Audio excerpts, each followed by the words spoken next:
The early morning sun had barely peeked over the mountain peaks when Staff Sergeant James Cooper pulled his weathered blue Jeep into the empty parking lot of Black Rock Wilderness Trail. The gravel crunched under his tires as he parked, breaking the pristine morning silence. At 6:30 a.m., he was usually the first visitor to arrive at the trail, just the way he liked it.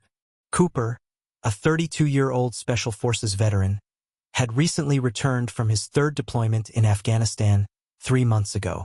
The transition back to civilian life hadn't been easy. While other veterans sought comfort in support groups or medication, Cooper found his peace in these solitary morning hikes. There was something about the crisp mountain air and the sound of leaves rustling in the wind that helped quiet the memories that often kept him awake at night. As he stepped out of his Jeep, Cooper automatically scanned his surroundings, a habit drilled into him during his 12 years of military service. The parking lot was designed to hold 20 vehicles, with 3 spots reserved for handicapped parking near the trailhead. His trained eyes noticed fresh tire marks in the gravel, which seemed odd given the empty lot. The morning dew hadn't settled on these tracks, meaning they were very recent. Cooper reached into his back seat and pulled out his well-worn hiking backpack. Everything inside was meticulously organized. A first aid kit, 2 liters of water, trail mix, a flashlight, and basic survival gear. He might have left the military, but their motto of always be prepared had stuck with him. As he adjusted the straps of his backpack, the sleeve of his gray t-shirt lifted slightly, revealing a small portion of the scar on his right bicep, a souvenir from his second tour. The morning was cooler than usual for early June, and a light mist hung in the air, creating a mysterious atmosphere around the dense pine trees that marked the trail's entrance. Cooper took a deep breath, enjoying the smell of wet earth and pine needles. These peaceful moments were what he lived for now. As he walked toward the trailhead, something caught his attention. Carelessly parked across all 3 handicap spots were 3 motorcycles. They weren't the typical touring bikes he often saw on the mountain roads. These were older models, poorly maintained, with custom paint jobs that had seen better days. One bike had a chain with a heavy padlock wrapped around its front wheel, a clear sign its owner expected to be gone for a while. Cooper frowned as he examined the bikes more closely. His experience had taught him that small details often told bigger stories. The bike's positioning showed a complete disregard for rules and other people's needs. The scrapes on their sides and the worn-out tires suggested rough handling, but what really caught his attention were the patches scattered across the leather jackets thrown over the handlebars. They weren't the standardized patches of legitimate motorcycle clubs. These were crude, homemade versions often used by troublemakers trying to intimidate others. Standing at the trailhead information board, Cooper pulled out his phone and quickly photographed the motorcycles. Years of service had taught him to document suspicious situations. He noted the time, 6:43 a.m. In his mind, the trail map showed it was a 6-mile hike to Eagle Peak, his usual destination. Under normal circumstances, he'd meet no more than 2 or 3 other hikers this early in the morning. Before starting his hike, Cooper did what he always did. He stretched his muscles and checked his boots one last time. As he tightened his laces, he could almost hear his old drill sergeant's voice. "Your feet are your foundation, soldier. Take care of them and they'll take care of you." Some habits never changed, and he was grateful for that. The first quarter mile of the trail was wide and well-maintained, designed to give hikers a gentle start before the more challenging sections began. As Cooper started his hike, the gravel path crunching softly under his boots, he couldn't shake an uneasy feeling about those motorcycles. In his experience, trouble often announced itself through small signs, and those bikes were waving red flags. Still, Cooper continued his hike at a steady pace. The morning birds were starting their daily chorus, and the rising sun was gradually burning away the morning mist. Whatever lay ahead on the trail, he was prepared to handle it. After all, he hadn't survived 3 tours in Special Forces by ignoring his instincts or backing down from challenges. 2 miles into his hike, Cooper paused near a small stream to take a sip of water. The trail had become steeper, winding through dense forests with occasional breaks that offered breathtaking views of the valley below. The peaceful morning silence was suddenly broken by the sound of rapid footsteps and heavy breathing coming from around the bend ahead. An elderly couple appeared on the trail, moving much faster than people their age typically would. The man, who appeared to be in his mid-60s, was practically pulling his wife by the hand. Their faces were flushed, and both showed signs of distress. The woman's sun hat was askew, and the man's glasses sat crooked on his nose. "You might want to turn back, young man," the elderly gentleman called out between deep breaths as they approached Cooper. His wife nodded vigorously, clutching her small floral backpack tightly against her chest. Cooper noticed her hands were trembling. "Is everything all right?" Cooper asked, his military training kicking in as he assessed their condition. He pulled out his water bottle, offering it to the couple. The woman accepted it gratefully, taking small sips while her husband explained their situation. "There's a group of troublemakers up ahead," the man said, his voice still shaky. He introduced himself as George Thompson and his wife as Martha. They were regular hikers on this trail, coming out every Saturday morning for the past 5 years. But today was different. 3 men on the narrow passage near Thunder Rock, Martha added, returning Cooper's water bottle. "They're demanding money from hikers to pass through. They took $40 from the young family ahead of us." Her voice cracked slightly as she spoke. Cooper's jaw tightened as he listened. Thunder Rock was a well-known landmark about a mile ahead where the trail narrowed significantly, with a steep drop on one side. It was the perfect spot for an ambush isolated with limited escape routes. "Did they hurt anyone?" Cooper asked, his voice calm but authoritative. Years of handling crisis situations had taught him to gather information methodically.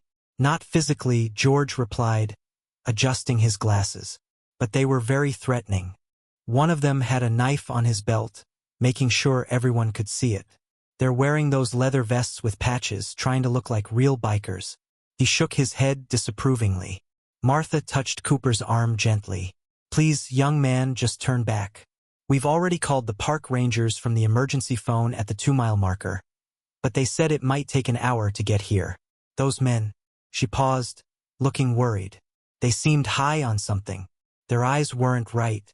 Cooper nodded, understanding, but he had no intention of turning back.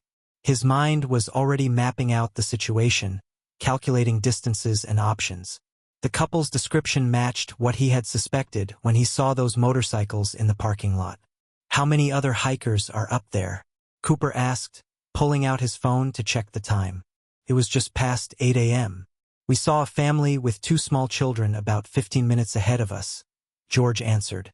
"They paid the toll and hurried past. There might be others coming from the upper trail, but we didn't see anyone else."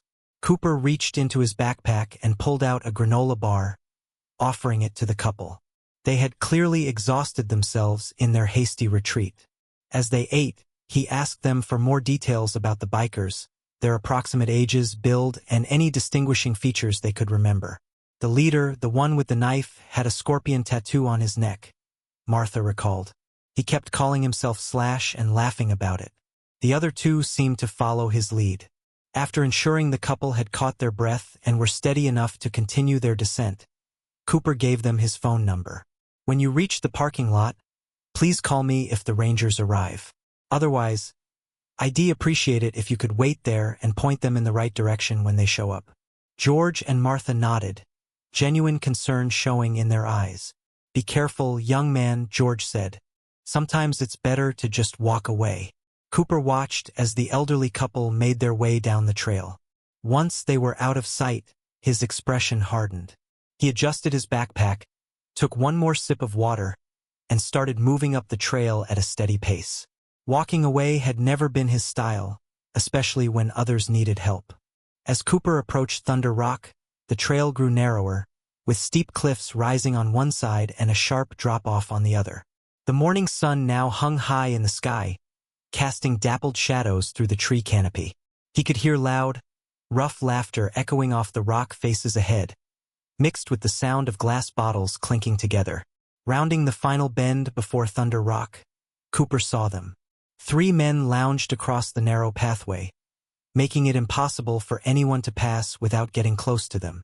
Empty beer bottles lay scattered around their feet, and the sharp smell of marijuana hung in the air. They looked exactly as the elderly couple had described them. 3 bikers trying too hard to appear threatening. The leader, who Cooper instantly identified as Slash from the scorpion tattoo on his neck, sat on a large boulder. He was a heavy-set man in his late 30s, wearing a leather vest covered in fake motorcycle club patches. A hunting knife hung prominently on his belt, positioned to intimidate rather than for practical use. His two companions were younger, probably in their mid-20s, both lanky and fidgety, with the telltale signs of drug use evident in their jerky movements. Cooper maintained a steady pace as he approached, his military training allowing him to analyze every detail while appearing casual. The younger bikers had positioned themselves on either side of the trail, a basic flanking setup that might work on scared hikers but made Cooper almost want to smile at its amateurish nature. Well, what do we have here?" Slash called out, his voice carrying a mocking tone. He stood up, deliberately showing off his full height and bulk. "Looks like another customer for our toll booth." His companions snickered on cue, like extras in a bad movie. Cooper stopped about 10 feet away from them, close enough to engage but far enough to maintain a tactical advantage. His stance was relaxed but ready, a posture that had served him well in countless dangerous situations overseas. "I heard about your toll booth from some folks down the trail," Cooper said calmly, his voice carrying a natural authority that made all three men focus on him. "They also mentioned you've been harassing families and elderly couples." Slash's face darkened at Cooper's direct approach. He wasn't used to people talking back to him. "Listen here, nature boy," he growled, taking a step forward. "The toll is $50. Pay up or turn around, those are your only options." The two younger bikers moved closer, trying to look menacing. One of them, wearing a dirty denim jacket with crude skull patches, cracked his knuckles dramatically. The other, sporting a bandana and multiple face piercings, kept shifting his weight from foot to foot, his eyes darting around nervously. "Actually, I have a third option to suggest," Cooper replied, his voice remaining steady. "Pack up your garbage, get on your bikes, and leave the trail before the Rangers arrive. They're already on their way." This caused a moment of uncertainty among the three men. The nervous one with the bandana glanced quickly at Slash, but their leader wasn't about to back down in front of his followers. "You've got a big mouth for a guy outnumbered 3-1, Slash snarled, his hand moving to rest on his knife handle. "Maybe we need to teach you some respect before we take your money." Cooper sighed internally. Had seen this behavior countless times. Bullies who mistook kindness for weakness, who only understood one language. He decided to give them one last chance. "I'm a Special Forces veteran," he stated matter-of-factly. "I'd strongly advise against what you're thinking about doing." This declaration was met with mocking laughter from all three men. Slash took another step forward, now only a few feet from Cooper. "Special Forces, right? And I'm Santa Claus," he sneered. "Let's see how special you are." And then the situation escalated. Quickly, as Slash reached out to shove Cooper's shoulder, it was meant to be intimidating. A prelude to violence that had probably worked hundreds of times before on frightened hikers. Instead, his hand found empty air as Cooper shifted slightly to the side. In that moment, looking into Cooper's eyes, Slash saw something that made him hesitate. The calm, focused gaze of someone who had faced far worse threats than three troublemakers on a hiking trail. But it was too late to back down now, and pride pushed him forward toward what would prove to be a very costly mistake. The tension in the air was thick enough to cut with a knife as Slash recovered from his failed attempt to shove Cooper. The morning birds had gone silent, as if nature itself was holding its breath in anticipation of what would happen next. A cool breeze whistled through the narrow pass, rustling the empty beer cans at their feet.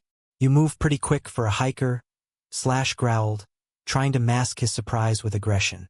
His two companions spread out wider, creating what they thought was a tactical advantage. The nervous one with the bandana had pulled out a switchblade, while the one in the denim jacket picked up a thick branch from the ground. Cooper's mind automatically cataloged every detail of the situation. The loose rocks under their feet, the steep drop-off to their left, the way Slash's hand kept twitching toward his hunting knife. He had been in far worse situations during his deployments, but he had hoped to avoid violence on what was supposed to be a peaceful morning hike. "Last chance," Cooper said, his voice carrying the weight of experience. "Walk away now and we can all forget this happened." He maintained eye contact with Slash, knowing the leader was the key to defusing the situation. But he could also see the telltale signs of wounded pride and drug-fueled aggression in the man's bloodshot eyes. Slash spat on the ground near Cooper's boots. "You know what? I don't like your attitude." He pulled out his hunting knife, trying to look intimidating as he waved it through the air. "Special forces? Let's see how special you are when you're bleeding out on this trail." The younger bikers laughed nervously, but Cooper noticed they were both keeping their distance. They were used to easy targets, families, elderly couples, lone hikers who would hand over their money without a fight. This was different, and somewhere in their drug-addled minds they knew it. "I've spent 12 years in combat zones," Cooper stated calmly, not moving from his position. "I faced insurgents, terrorists, and warlords. Do you really want to find out what that kind of experience means?" His words carried no bravado, just simple fact. For a brief moment, uncertainty flickered across Slash's face. Something in Cooper's steady gaze and calm demeanor was setting off warning bells in his head. But the combination of drugs, alcohol, and an audience pushed him forward. "Get him!" Slash barked at his companions. The nervous one hesitated, but the guy in the denim jacket moved forward, swinging his branch like a baseball bat. Cooper didn't move until the last possible second. When he did, it was with a fluid grace that came from years of combat training. The branch swooshed through empty air, as Cooper simply wasn't there anymore. In the same motion, he grabbed the attacker's wrist and applied precise pressure. The branch clattered to the ground as the young biker found himself face down on the trail. His arm locked behind his back in a hold that sent waves of pain shooting through his shoulder. "Stay down," Cooper commanded, his voice still eerily calm. "I don't want to hurt you, but I will if I have to." The scene froze for a moment. Slash stood with his knife held out, suddenly looking less certain. The nervous one with the bandana had backed up several steps, his switchblade shaking in his hand. Their tough guy facade was cracking in the face of real capability. "You're making a big mistake," Slash said, but his voice had lost some of its earlier confidence. "Nobody messes with us on this trail." Cooper applied slightly more pressure to his hold, causing the pinned biker to whimper. "Actually, you're the ones making the mistake. I can see at least 3 felonies here. Assault with a deadly weapon, extortion, and criminal threatening. That's before we get to the drug possession charges." A bead of sweat rolled down Slash's temple despite the cool morning air. His eyes darted between Cooper, his pinned friend, and the trail behind them. The situation had spiraled far beyond what he had expected, and for the first time that morning, real fear began to creep into his expression. But pride and drugs were a dangerous combination, and Slash had spent too many years building his reputation as a tough guy to back down now. With a roar of rage, he charged forward, his knife leading the way, and sealed his fate in doing so. Time seemed to slow down as Slash charged forward with his hunting knife. To the untrained eye, it might have looked dangerous, but Cooper saw it for what it was: an amateur attack fueled by rage and impaired judgment. In the split second before impact, Cooper's military training took over completely. Still maintaining the arm lock on the first biker, Cooper pivoted smoothly. His movement was so fluid that Slash's knife thrust met nothing but air. The momentum carried the larger man forward, and Cooper used this to his advantage. With precise timing, he released his first captive and grabbed Slash's knife arm at the wrist, applying a technique he had practiced thousands of times. There was a sharp cry of pain as the hunting knife fell from Slash's grasp, clattering against the rocks. Before anyone could blink, Slash found himself flying through the air. He landed hard on his back, the impact forcing the air from his lungs with a loud whoosh. The self-proclaimed tough guy lay there, gasping like a fish out of water. The nervous biker with the bandana finally found his courage, or perhaps his desperation. He rushed forward with his switchblade, screaming what he probably thought was a war cry. Cooper almost felt sorry for him. Almost. In one continuous motion, Cooper sidestepped the wild attack, grabbed the young man's wrist, and applied pressure to a specific nerve point. The switchblade dropped instantly, and the biker's scream changed from aggressive to painful. Within seconds, he joined Slash on the ground, face down with his arms secured behind his back. The first biker, who had just started to get up, took one look at his fallen companions and made a decision. He turned to run directly into a tree root. He stumbled and fell, hitting his head hard enough to stun himself. Cooper couldn't help but shake his head at the almost comical scene. "Stay down, all of you," Cooper commanded, his voice carrying the kind of authority that demanded immediate compliance. "The only reason you're not seriously hurt is that I'm choosing not to hurt you." Slash, still struggling to catch his breath, tried to roll over. Cooper placed his boot firmly but carefully on the man's chest. "I said stay down. Don't make me say it again." The entire confrontation had lasted less than 30 seconds. The only sounds now were the heavy breathing of the three bikers and the distant call of a hawk circling overhead. Empty beer cans rolled across the trail in the morning breeze, their hollow rattling adding a strange soundtrack to the scene. Cooper quickly assessed the situation. The nervous biker was whimpering, no longer a threat. The first attacker was sitting up slowly, holding his head and looking dazed. Slash had stopped struggling, finally seeming to understand the gravity of his situation. Reaching into his backpack while maintaining his position, Cooper pulled out several zip ties he carried as part of his hiking gear. Years of experience had taught him to always be prepared. One by one, he secured each biker's hands behind their backs, using his training to ensure the restraints were secure but not cutting off circulation. "The Rangers will be here soon," Cooper informed them as he worked. "I suggest you start thinking about how you want to explain all this, the drugs, the weapons, the extortion. It's not going to look good." Slash, now sitting up against a rock with his hands secured, finally found his voice. "You can't do this to us," he protested, but his tough guy act had evaporated. "We have rights."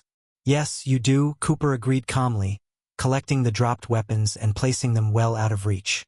"You have the right to remain silent. I suggest you use it." The nervous biker started crying, mumbling something about not wanting to go back to jail. The one who had hit his head was still looking around in confusion. Slash just sat there, his face a mixture of anger and fear as the reality of his situation sank in. Cooper checked his phone. Only 15 minutes had passed since his encounter with the elderly couple. He could hear distant voices coming up the trail, probably the Rangers responding to the earlier call. The morning's excitement was almost over, but somehow he knew his peaceful hiking routine would never be quite the same again. The sound of approaching footsteps and radio chatter grew louder as two park rangers emerged around the bend of the trail. They stopped momentarily, taking in the unusual scene before them. Three zip-tied men sitting on the ground surrounded by scattered beer cans and dropped weapons, while a calm, athletic man in hiking gear stood watch over them. "Special Forces?"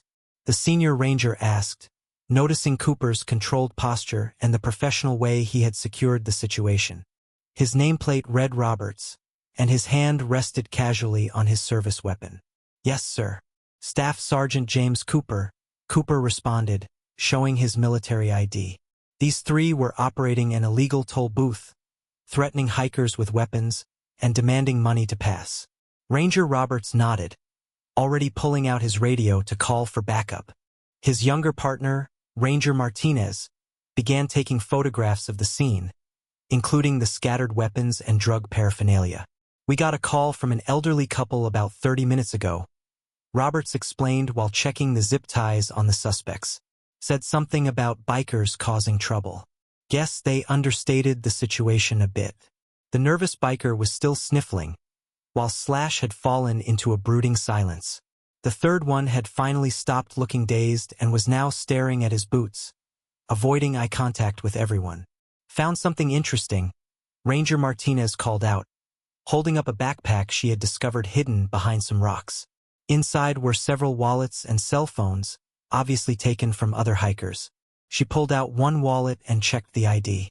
"This matches the description of items reported stolen at Pinecrest Trail last weekend." Slash's face paled noticeably. Cooper could tell this wasn't the first time these three had pulled this scheme, but it was definitely their last. More rangers arrived along with two local police officers who had been called in for backup. The scene quickly transformed into a busy investigation site. Evidence was photographed and collected, statements were taken, and the three bikers were properly handcuffed and read their rights. "You handled this perfectly," Ranger Roberts told Cooper as they watched the police load the suspects into their vehicles. "Most people would have either gotten hurt trying to be a hero or just turned around and left the problem for someone else." Cooper shrugged modestly. "Just happened to be the right person in the right place. Those three weren't exactly professionals."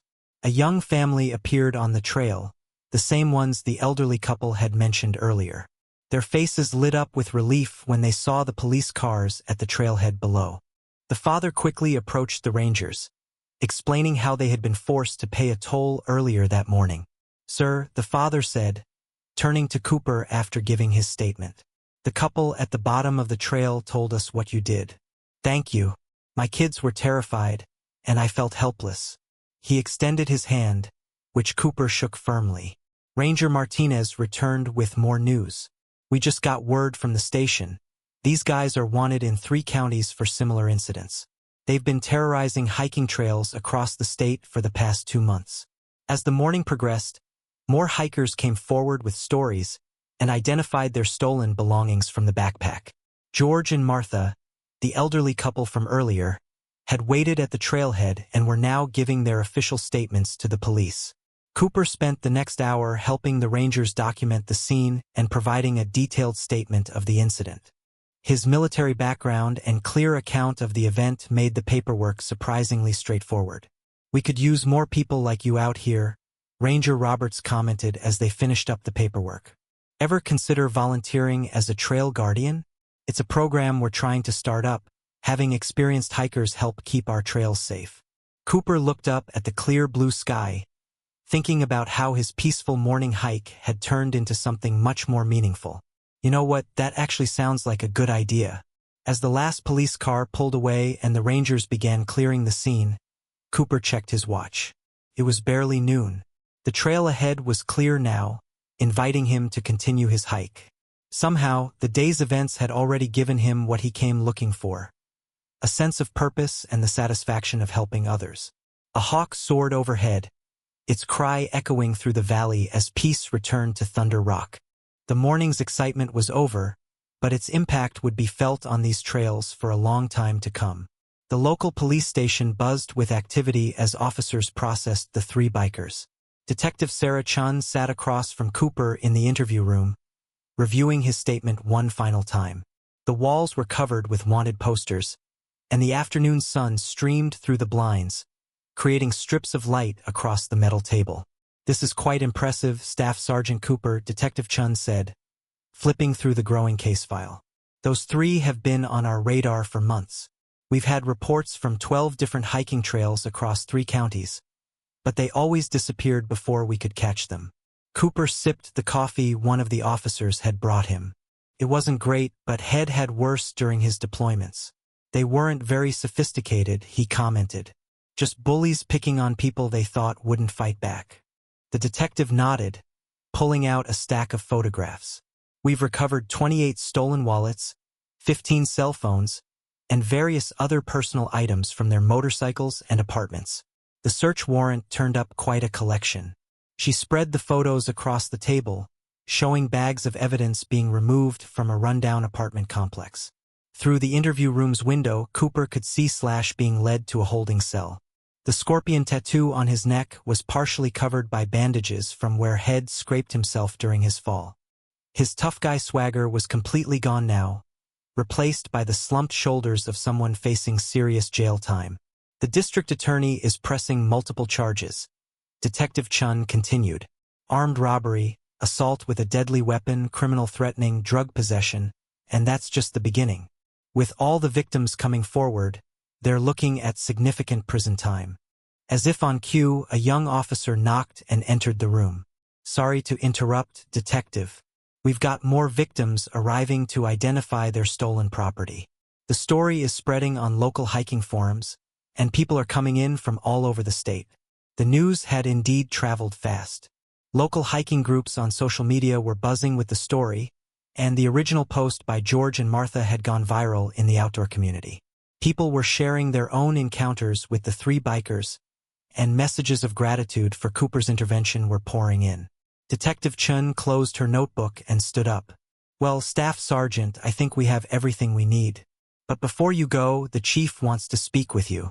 Cooper was led to the chief's office, where Chief Michael Rodriguez, a veteran himself, was waiting. The office walls were decorated with service medals and community service awards. A local news channel played silently on a small TV in the corner, showing footage of the trail and interviews with hikers. Staff Sergeant Cooper, the chief, greeted him warmly, gesturing to a chair. I understand we have you to thank for cleaning up our trails. Those three have been a thorn in our side for quite a while. Cooper sat down, noticing the chief's Marine Corps photo on the wall. Just doing what needed to be done, sir. Well, the Park Service is very interested in your background, the chief continued. They've been trying to establish a trail safety program for months now, and they think you'd be perfect to help develop it. Before Cooper could respond, there was another knock at the door. A Parks Department official entered, carrying a folder and wearing an eager expression. Staff Sergeant Cooper, I'm glad I caught you. We'd like to offer you a position as our Trail Safety Program Coordinator. The offer caught Cooper by surprise. He had been struggling to find his place in civilian life, and here was an opportunity that seemed to fit perfectly. The job would involve training volunteer trail guardians, coordinating with law enforcement, and helping maintain safety on the hiking trails he had grown to love. The pay's not military grade, the parks official admitted, but it comes with full benefits and the chance to make a real difference in our community. Cooper looked at the job description, thinking about how this morning's hike had led to something so unexpected. His military training had taught him to recognize opportunities when they appeared, and this one felt right. As the sun began to set outside the police station, Cooper shook hands with the chief and the parks official, accepting the position. Walking to his jeep, he noticed George and Martha leaving the station after identifying their stolen cash. They waved enthusiastically, and Cooper couldn't help but smile. What had started as a simple morning hike had turned into the beginning of a new chapter in his life. 6 months had passed since the incident at Thunder Rock, and the changes were remarkable. The community center's main hall was packed with eager faces as Cooper stood at the front, preparing to start another self-defense class for hikers. The evening sun streamed through the high windows, illuminating the exercise mats spread across the floor. Remember, Cooper addressed the group of 30 participants, ranging from teenagers to seniors. The best self-defense is awareness and prevention. Today, we'll learn how to spot potential threats and avoid dangerous situations on the trails. In the front row, George and Martha sat with notepads ready. They had become regular attendees at Cooper's classes and unofficial ambassadors for the Trail Safety Program. Their story about that fateful morning had inspired many others to join the initiative. The local newspaper had run a feature story about the program's success. Since its implementation, trail-related incidents had dropped by 70%. The article sat framed on the community center's wall, alongside photos of the first graduating class of volunteer trail guardians. Staff Sergeant Cooper, a young hiker, raised his hand. Is it true that you're expanding the program to other counties? Cooper nodded, taking a sip from his water bottle. Starting next month, we'll be training guardians for 5 more counties. The success we've had here has caught the attention of park services across the state. The program had indeed grown beyond anyone's expectations. What started as basic safety classes had evolved into a comprehensive system of trail protection. Volunteer guardians now patrolled popular hiking routes, emergency call boxes had been installed at strategic points, and a mobile app helped hikers report suspicious activity instantly. Today's lesson is special, Cooper announced, gesturing to a familiar face entering the room. Ranger Roberts stepped forward, now the lead coordinator between law enforcement and the Trail Safety Program. We've got good news to share, Roberts said, scanning the attentive faces. Yesterday, we received final confirmation that our Trail Safety Program is being adopted as a model for national parks across the country. Staff Sergeant Cooper's training methods will be implemented in parks from Yellowstone to the Smoky Mountains. Applause filled the room. Cooper felt a sense of pride, not for himself, but for what the community had accomplished together. The incident with the 3 bikers had been a catalyst for positive change that nobody could have predicted. As if reading his thoughts, Roberts added, and for those wondering about our 3 troublemakers from Thunder Rock, they've been sentenced. Slash got 8 years, and his companions each received 5. More importantly, their story has deterred other potential troublemakers from targeting our trails. The class proceeded with Cooper demonstrating basic self-defense techniques. He showed them how to stand, how to be aware of their surroundings, and how to use their voice as a first line of defense. The participants practiced in pairs, their movements becoming more confident with each repetition. During a break, Martha approached Cooper with a plate of her famous trail mix cookies. She brought them to every class. James, she said, using his first name as Shed earned the right to do, that morning changed more than just the trails. Changed all of us. Cooper looked around the room. He saw the teenage girl who used to be afraid to hike alone, now confidently teaching stance techniques to a new participant. He watched the elderly man who had been robbed on a trail last year demonstrating the emergency alert system to others. These were more than students, they had become a community. As the class wrapped up, Cooper gathered everyone for a final word. Remember, the trails belong to all of us. Our job isn't just to make them safer. It's to preserve them as places where anyone can find peace and connection with nature. The setting sun cast long shadows through the windows as people packed up their gear. Some stayed to chat, sharing stories of recent hikes and plans for weekend trail patrols. Cooper packed his teaching materials, thinking about how a single morning had led to all of this. Outside, the evening air was cool and crisp. Cooper could see Thunder Rock in the distance, its silhouette stark against the darkening sky. That trail would always hold special meaning for him now, not because of the confrontation, but because of the positive changes that had grown from it. Tomorrow morning, just like every morning since that day, he would hit the trails again. But now he wouldn't be hiking alone. He'd be part of something much bigger, a community dedicated to keeping the wilderness safe for everyone to enjoy.